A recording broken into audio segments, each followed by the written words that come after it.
Grabe yung atake ng bag na 'to, as in napawaw talaga ako nung makita ko 'to. Naku mga day, tignan niyo naman, eto talaga yung matagal ko nang hinahanap, yung ganitong klaseng bag. Alam mo yon, yung texture pa lang makikita mo talaga na maganda yung quality. Let's unbox for today's video siyempre dahil hindi tayo madamot, ipapakita ko sa inyo kung saan ko nga ba nabili 'to. Tingnan mo naman yung packaging. Siyempre, dahil sinisecure nila na talagang maayos na darating, may pa-dust bag pa yan. Naku mga day, tignan mo naman.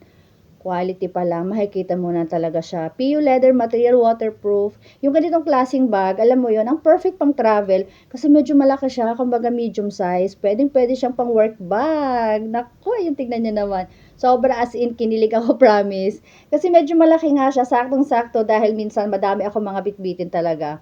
At meron pang pa-strap yan. Removable, pwede siyang i-adjust.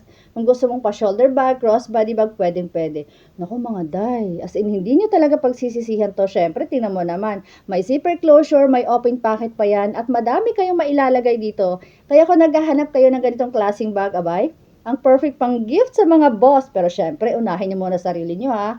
O, tingnan mo naman, lakas maka-elegant, as in promise. Hindi nyo pagsisisihan pag nabili nyo tong bag na to. Kaya kung naghahanap kayo ng work bag, pwede siyang pang office, pang school, abay, pang travel, pwedeng-pwede sa mga event, special event.